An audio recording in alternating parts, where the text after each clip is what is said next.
स्वागत है आप सबका इस कहानी के सेकंड यानी कि लास्ट पार्ट में। तो इस पार्ट में हम लोग देखेंगे कि सी किस तरीके से फू से रिवेंज लेती है, रोहान की आइडेंटिटी का उसे कब पता चलता है।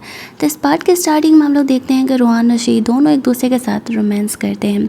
और यहाँ पर जब सी सो रही होती है तो रोहान बाहर जाता है, जहाँ पर कि वो अपने सेक्रेटरी के साथ मिल करके कंपनी की कुछ इंपॉर्टेंट बातें करता है। अगले दिन वो दोनों शी के पेरेंट्स से मिलने के लिए जाते हैं, जहाँ पर कि उसके फादर इस तरीके से फू को भी उस पार्टी में बुलाए हुए थे। फैमिली पार्टी थी, इसलिए बहुत ही कम लोग वहाँ पर आने वाले थे। वह रोहान को अपने साथ ही रखने के लिए बोलती है। उसके फादर को पता चलता है कि सी ने रोहान से शादी कर लिया, तो इस बात पर वो गुस्सा करने लगते हैं। सी का भाई जो कि बिल्कुल डम है, वो बात बात पे सी से कम्पीट करते रहता था, लेकिन इन द हेल्दी वे। और जैसा कि हम सबको पता है कि लड़कियों को ज़्यादा भाव दिया नहीं जाता, तो उसके फादर भी चाहते थे कि उनका बेटा ही ये कंपनी संभाले। वो सी पर गुस्सा करने लगते हैं कि फू को छोड़ करके तुम एक बॉडीगार्ड से शादी कैसे कर सकती हो। फू वहाँ पर आता है। उसकी चीटिंग के बारे में उसके डैड को नहीं पता था। क्या पता अगर पता भी होता तो वह इस बात को मानते या ना मानते। अब यहाँ पर शी कह देती है साफ तौर से कि मैंने रोहान से शादी कर लिया।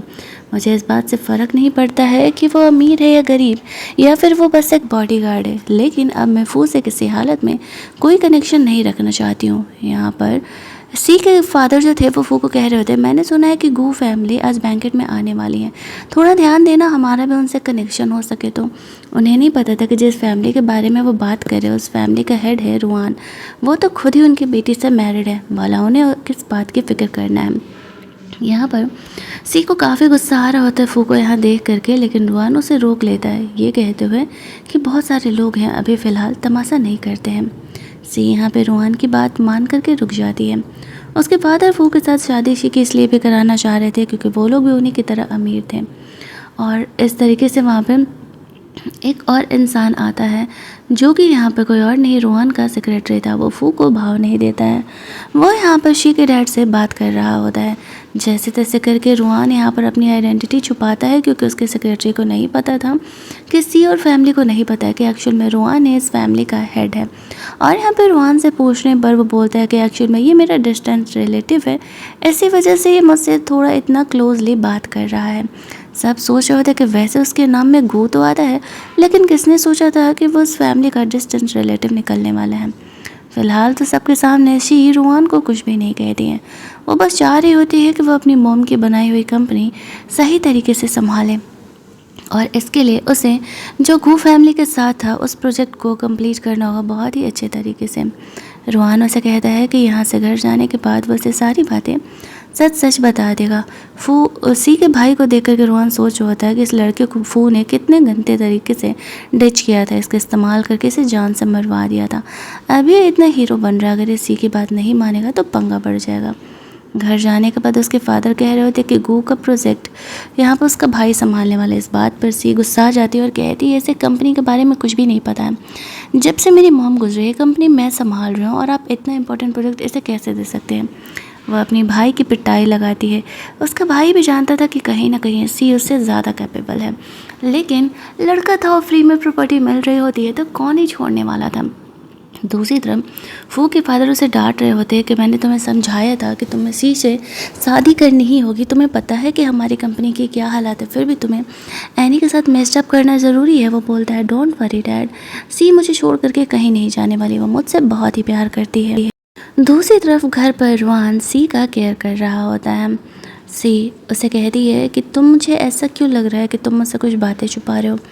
रोहान उसे कहता है कि नहीं, मैं तुमसे कुछ भी बातें नहीं छुपा रहा हूँ, मैं एक्चुअल में उस सेक्रेटरी का डिस्टेंस रिलेटिव हूँ, और मुझे नहीं लगा कि ये बताना तुम्हें ज़्यादा ज़रूरी है, क्योंकि तुम वैसे भी अपने दम पर सारे कॉन्टैक्ट हासिल करती हो। मुझे पता है कि तुम्हारा भाई तो तुम्हारे कंपेयर में बिल्कुल भी नहीं है, वो फुद्दू सा है। इतनी मेहनत से तुम कंपनी संभाल रही हो और वो कंपनी तुम ही डिज़र्व करती हो, ये बात सी भी जानती थी। वो कैपेबल है, इसी वजह से वो ये कंपनी में रहना डिज़र्व करती है। लेकिन उसके फादर को तो सिर्फ लड़की और लड़के में भेदभाव करना आता था। सी मनी मन सोच रही होती कि उसने रुआन को सही किया चूज करके, लेकिन उसे एक बात क्लियर कर दी है, इस 6 महीने के रिलेशनशिप में वो उससे कभी प्यार नहीं कर सकता है, बाकी सारी चीज़ें वैसे ही चलेगी। आफ्टर 6 मंथ वो दोनों अलग हो जाएंगे। जब सी सोने चली जाती है तो रुआन अपने सेक्रेटरी से मिलने के लिए जाता है। उसे पता था कि सी की कंपनी में जो इससे बीच बीच में प्रॉब्लम्स आ रहे हैं वो इसके किसी दूर के रिलेटिव या जानने वाला ही कर रहा है, बस वो कौन है ये बात उसे पता लगाना था। पिछले जन्म में भी इसी वजह से सी के प्रो लाइफ में इतने सारे प्रॉब्लम्स हुए थे, उनकी कंपनी में इतने सारे प्रॉब्लम्स हुए थे, लेकिन वो लोग उस इंसान को पकड़ नहीं पाए थे। तभी वहाँ पर शिया जाती है। उसे ऐसा लगने लगता है कि रुआन किससे बात कर रहा है आधी रात को। रुआन धीरे से कार से बाहर निकलता है। वह सी के साथ फ्लर्ट करते हुए कहता है, तुम्हें क्या लगा कि मैं तुम्हें चीट कर रहा हूँ, इस वजह से तुम मुझे ढूंढते हुए आए हो। वह कहती है, नहीं, आधी रात को तुम ऐसे किसी की कार में जाके बैठोगे तो सस्पिशियस तो लगेगा ना कि क्या मैटर है। तो वह झूठ बोल देता है। वो कहता है, तुमने कहा था कि ग्रैंड मदर से मिलने जाना है और उसे जिस टाइप की जेड और ज्वेलरीज पसंद है, बस मैं उन्हें कुछ कलेक्ट करने के लिए गया हुआ था।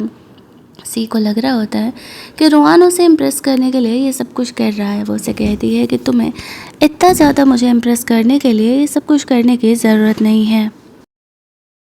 वो उसे बोलता है, मैं अपना मुंह तो बंद कर सकता हूँ, लेकिन अपने दिल का क्या करूँ। वो तो तुमसे इतना प्यार करता है, वो खुद को कैसे रोके। वो उसे बार बार ये समझाती है कि हम दोनों का कोई फ्यूचर नहीं है, बेहतर होगा कि वो इस बात को भूल जाए। लेकिन रुआन अब सी का पीछा कहाँ ही छोड़ने वाला है। वो उसी के लिए तो दोबारा जन्म लेकर के आया हुआ है। दूसरी तरफ हम लोग देखते हैं कि सी अब रुआन को सोच रही होती है कि ग्रैंड मदर से ले जा करके मिला ही दिया जाए।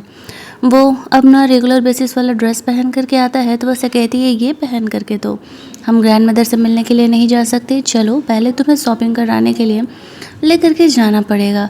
तो ये कहते हुए बस शॉपिंग कराने के लिए लेकर के जाती है। वहाँ पर इस तरीके से लड़कियों उसे देख करके फुल ऑन फ्लर्टबाजी कर रही होती है। वो इतना हैंडसम लग ही रहा था। फिर वो उसे इस तरीके से दूर से कपड़े बोल दिए कि बटन अप करके पहनो, खुलना नहीं चाहिए। आफ्टर दैट वो ग्रैंड मदर से मिलने के लिए उसे लेकर के जाती है। ग्रैंड मदर खुश थी कि उसने फू को ऐसे छोड़ करके किसी और से शादी कर ली, क्योंकि फू उन्हें भी रिलायबल नहीं लगता था।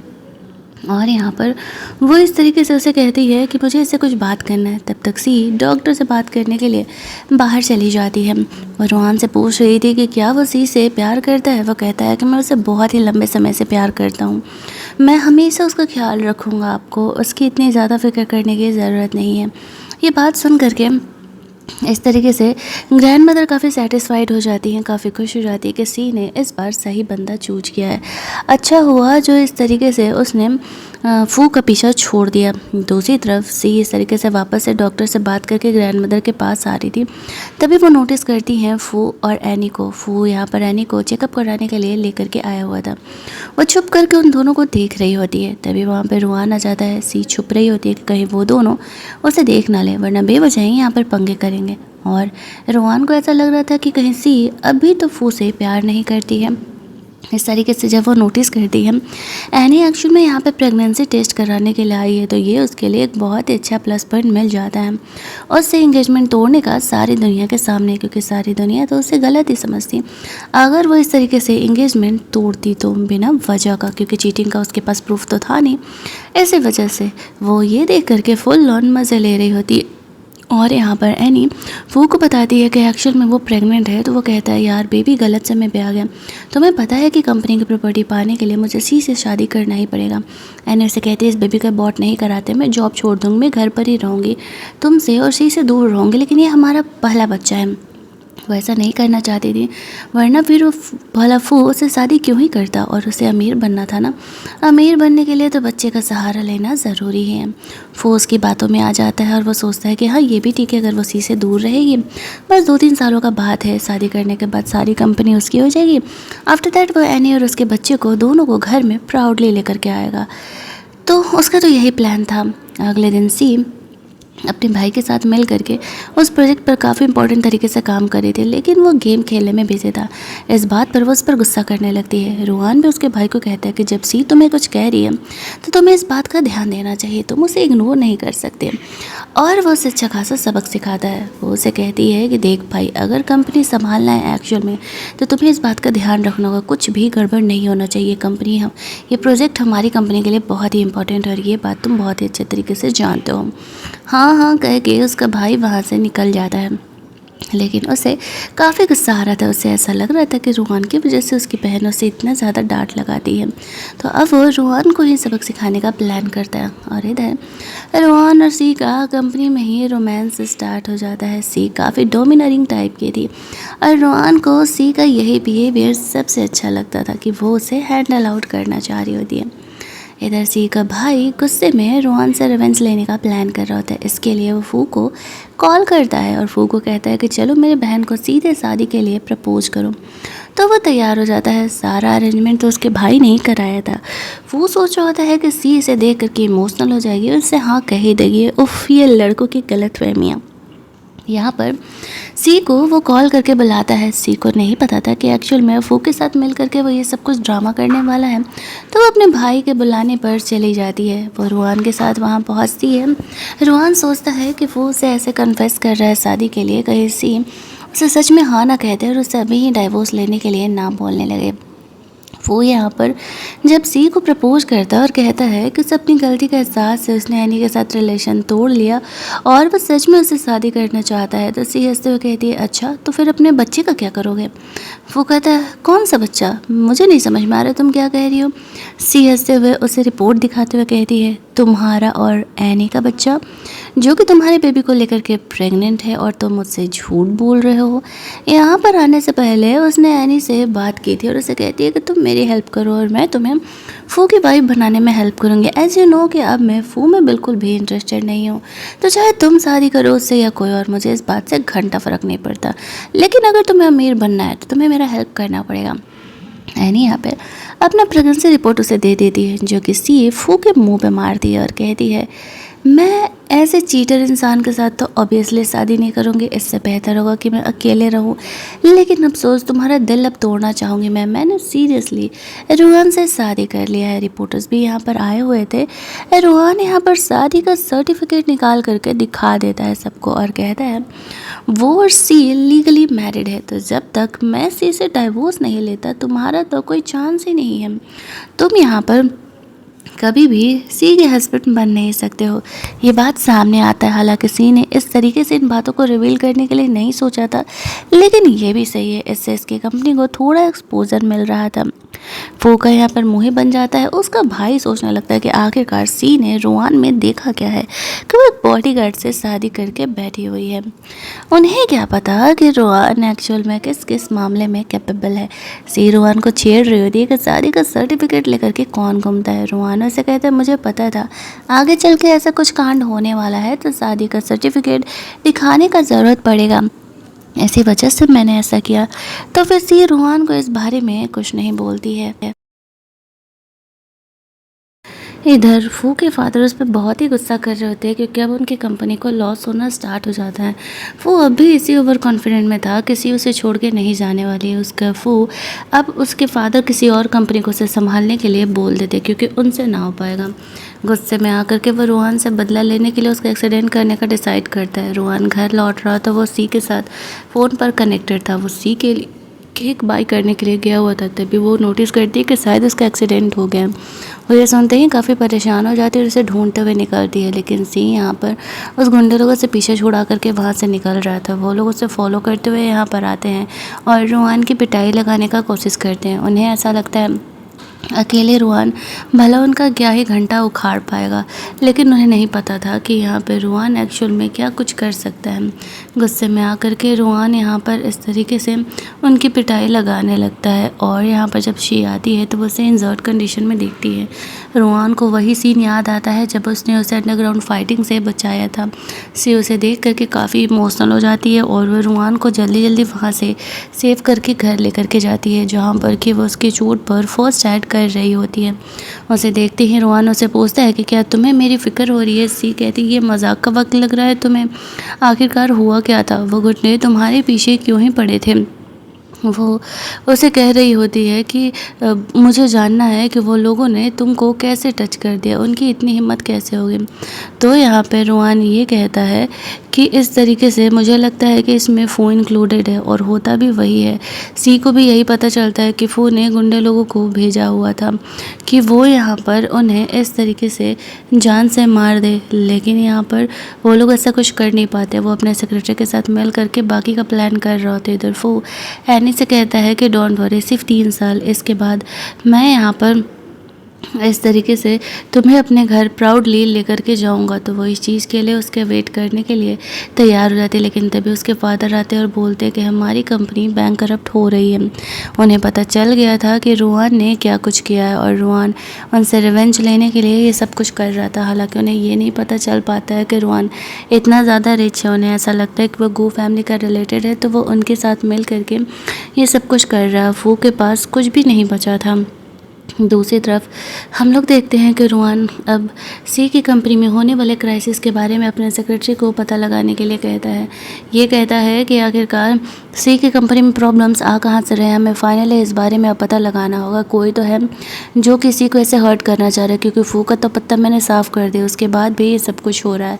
तभी वो सी के भाई को अपने दोस्तों से बात करते हुए सुनता है। उसे ऐसा लगता था कि रोहान की वजह से सी उसे नीचा दिखाते रहती है। अब वो उसका साला था, भला वो अपने साले को हर्ट कैसे ही कर सकता था, तो वो उसे जाने देता है। अगला सीन हम लोग एक पार्टी का देखते हैं, जहाँ पर कि उसने रोहान को वो लव डोज वाला ड्रिंक देने के लिए सोचा था। उसे देने के बाद उसने सोचा था कि सी जब अपने हस्बैंड को किसी और के साथ देखेगी तो ऑब्वियसली वो उसका पीछा छोड़ देगी, लेकिन यहाँ पर ऐसा कुछ भी नहीं होने वाला था। यहीं दूसरी तरफ हम लोग देखते हैं कि जो ड्रिंक यहाँ पर दिया जाता है, वो दोनों ड्रिंक में लव डोज मिला हुआ था। एक सी और एक रोहान को यहाँ पर दे दिया जाता है। इस वजह से मुसीबतें बढ़ने वाली थी। सी जैसे ही वो ड्रिंक करती है तो वो बहुत ही ज़्यादा नशे में यहाँ पर होने लगती है, और ये सब कुछ एनी भी देख रही होती है। वो समझ जाती है कि उसे वो नशा हुआ है। वो और वो मिल करके उसे किसी और बिजनेसमैन के साथ सेट कराने का प्लान कर रहे होते हैं, ये सोचते हुए कि बेहतर होगा अगर वो किसी और के साथ सेट हो जाए तो हमारे लिए तो प्लस पॉइंट ही है।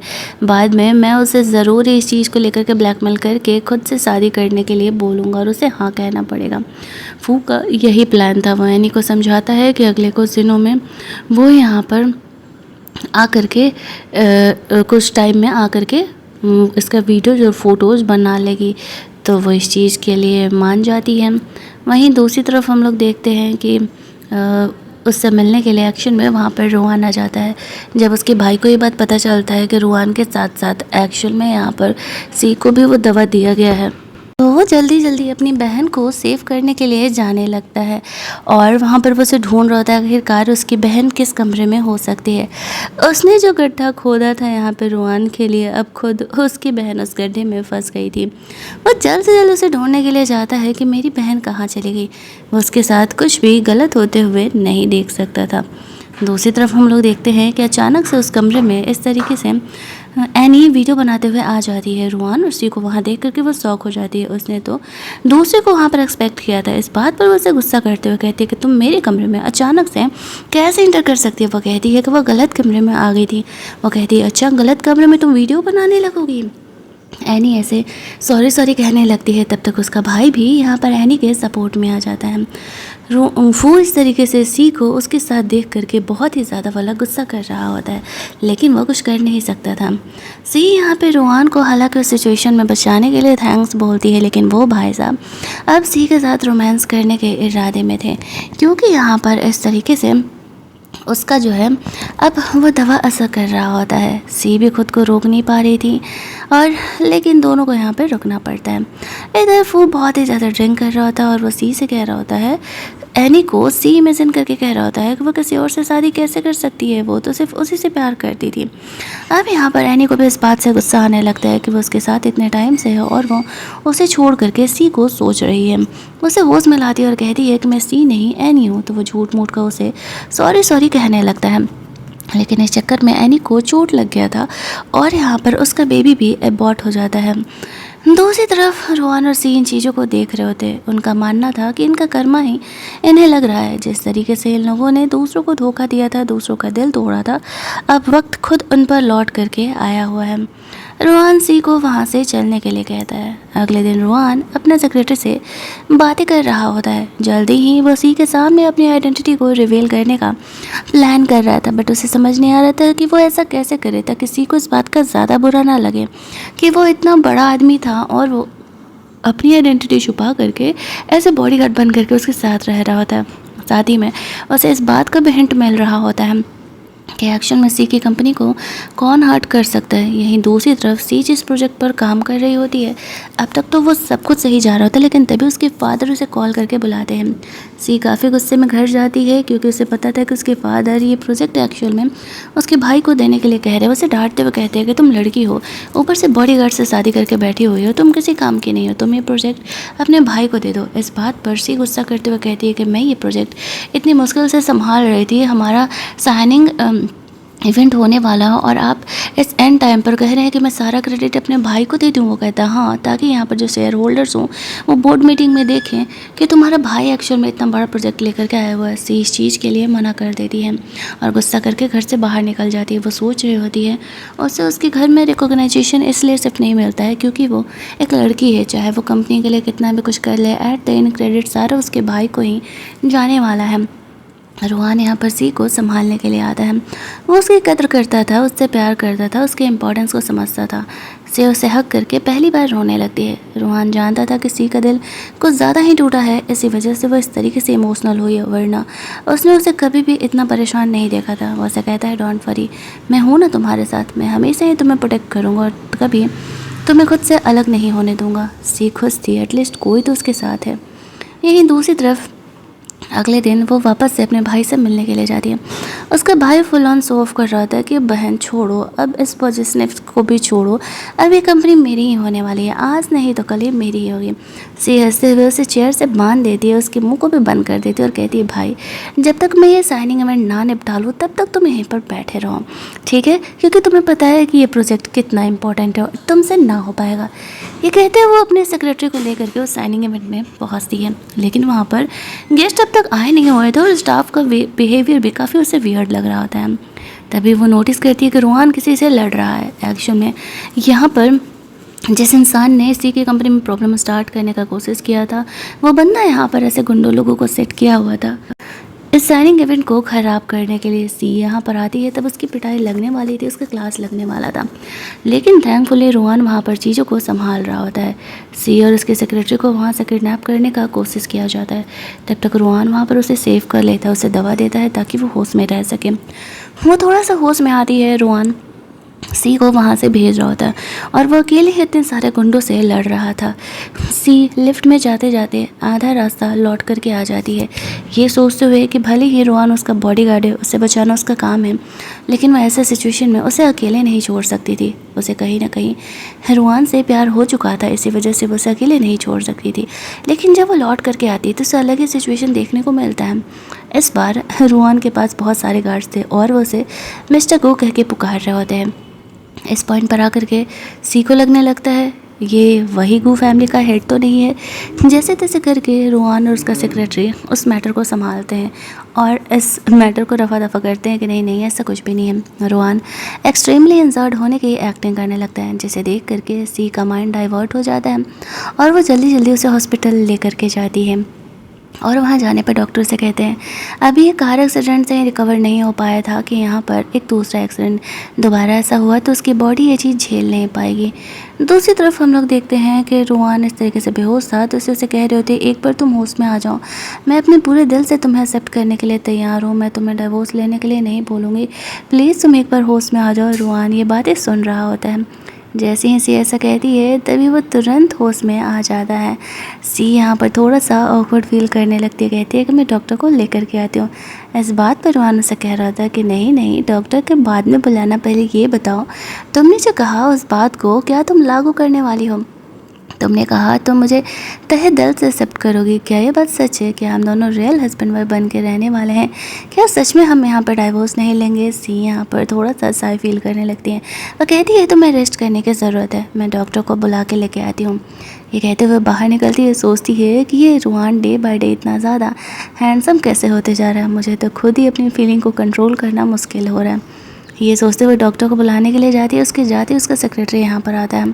वो रुआन को कह रहा था कि बॉस आपने क्या कमाल की एक्टिंग की है, आपको तो सच में मेल लीड ही होना चाहिए। सी को भी ट्रस्ट नहीं हो रहा होगा कि एक्चुअल में आप इतनी अच्छी एक्टिंग कर रहे हो। वो दोनों साथी में सी की कंपनी के बारे में भी कुछ डिस्कस कर रहे थे। वो दोनों अभी बात ही कर ही रहे होते हैं कि तभी वहाँ पर शी आ जाती है। उसके सेक्रेटरी को बहाना बना करके वहाँ से जाना पड़ता है। हालांकि सी ने उन दोनों की बातें तो नहीं सुनी थी, बट उसे डाउट होने लगा था कुछ तो गड़बड़ है। वो उसे पूछती है सच सच बताओ, तुम उसे कुछ छुपा तो नहीं रहे? अब ऐसे ऑन द स्पॉट रोहन उसे ये बातें नहीं बताता और कहते नहीं नहीं ऐसा कुछ भी नहीं है, मैं तुमसे कुछ भी नहीं छुपा रहा हूँ। तो फिर सी उससे ज़्यादा सवाल नहीं करती क्योंकि वो हॉस्पिटल में था। जब वो घर जाती है तो उसके फादर उसे डांट लगा रहे होते हैं फू को इस तरीके से बांध करके रखने के लिए। अब यहाँ पर सॉरी उसके भाई को ऐसे बांध करके रखने के लिए उसका भाई कह रहा था 6 घंटे से मैं ऑफिस में बंद था। सी कहती सोचो 6 घंटे से तुम्हें कोई ढूंढने के लिए नहीं आया, तुम कितने यूजलेस हो। और वो कहती है शुक्र मनाओ तुम नहीं गए वरना तुम पार ही हो जाते वहाँ पर। इस तरीके से गुंडों का अटैक था। फिर वो अपनी कंपनी में जाती है और वापस से यहाँ पर चीज़ों को चेक करती है। वो भी जानती थी कोई ना कोई अपना ही है जो कि उसे ऐसे लॉस दिलाना चाह रहा है, क्योंकि एन समय पर ही उनके कंपनी के प्रोजेक्ट की इंपॉर्टेंट डिटेल्स लीक हो जाते हैं और ये मजाक नहीं है। रोहान हॉस्पिटल छोड़ के सी के पास आ जाता है। उसके साथ फ्लर्ट करते हुए कहता है कि एक्चुअल में मुझे तुम्हारे बिना वहाँ हॉस्पिटल में मन ही नहीं लग रहा होता है, इसी वजह से मैं यहाँ पर तुम्हारे पास आ गया। सी इस बात पर हंसने लगती है। वो दोनों ही वहाँ से निकलते हैं। यहीं दूसरी तरफ सी रात में अपनी फ्रेंड से मिलती है। उसकी फ्रेंड उसे छेड़ रही होती है कि तुम्हारे फेस का ग्लो बता रहा है कि तुम्हें वापस से प्यार हो गया है।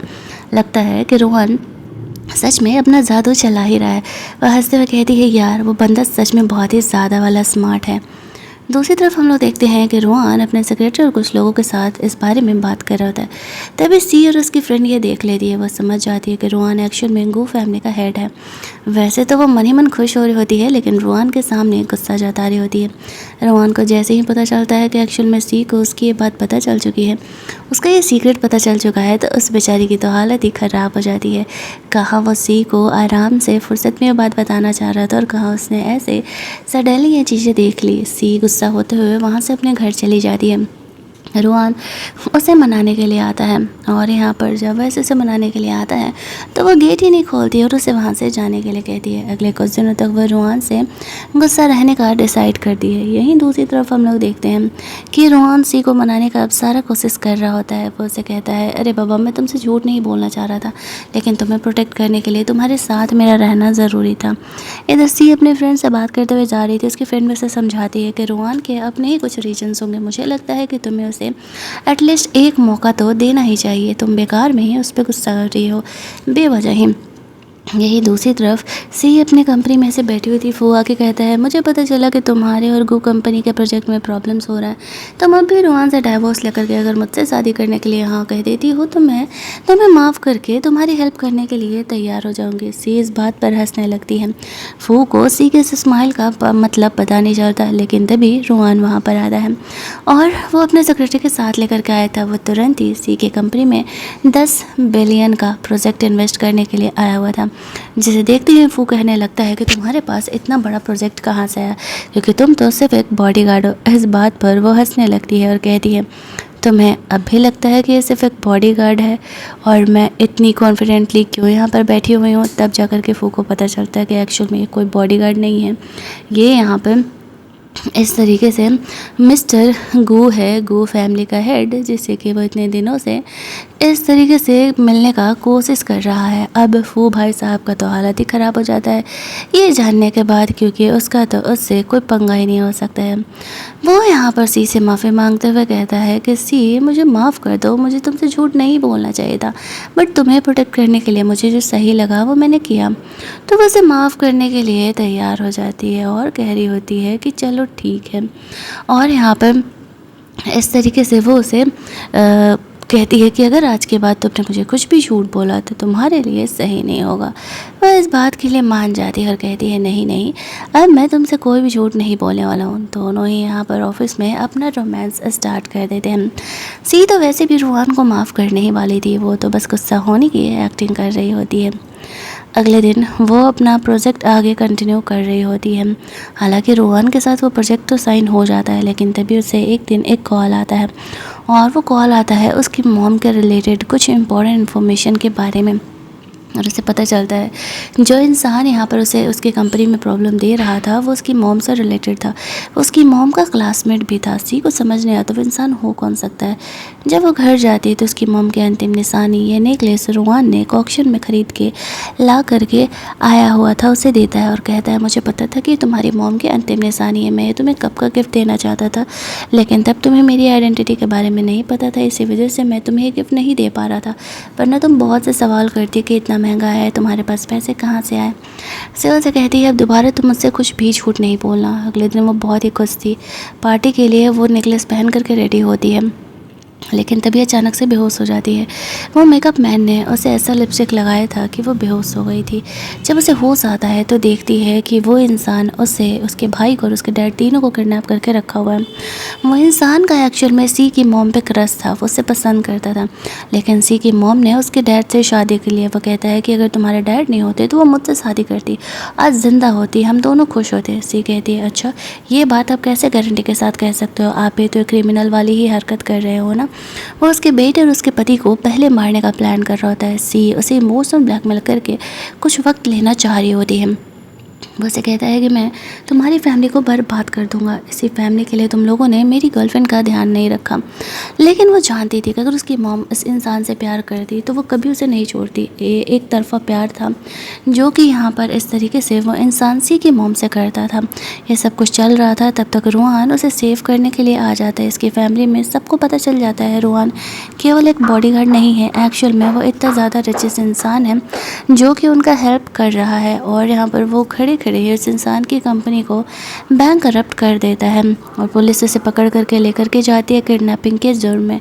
आफ्टर दैट यहाँ पर वो उसे सेफली वहाँ से लेकर के जाता है। अब रोहन और सी ओपनली अपना बिजनेस मार्केट संभाल रहे होते हैं, दोनों साथ में खुश थे। उसके फादर सी से कहते हैं कि अच्छा है अब से तुम कंपनी संभालो अपनी मॉम की तरह। सी कहती है हाँ ये तो होना ही था। उसका भाई भी जानता था कि जितनी कैपेबल सी है उतना वो है नहीं, तो वो चुपचाप उसके अंडर में ही काम करना अपना भलाई समझ रहा होता है। और फिर वो सी को कहता है बहन अब मैं तुम्हारे काम के बीच में नहीं आने वाला हूँ। सी को कंपनी मिल जाती है, सी को प्यार करने वाला इंसान रोहन मिल जाता है, वो दोनों एक दूसरे के साथ रोमांस करते हुए इस कहानी को यहाँ पर एंड करते हैं। तो अगर आपको ये स्टोरी अच्छी लगी होगी वीडियो को लाइक और शेयर करना मत भूलना, चैनल को सब्सक्राइब कर लेना ताकि नए वीडियोज़ के नोटिफिकेशन आपको मिलते रहें। चलिए जल्दी से मिल लेते हैं हम लोग एक और नई कहानी के हिंदी एक्सप्लेनेशन में।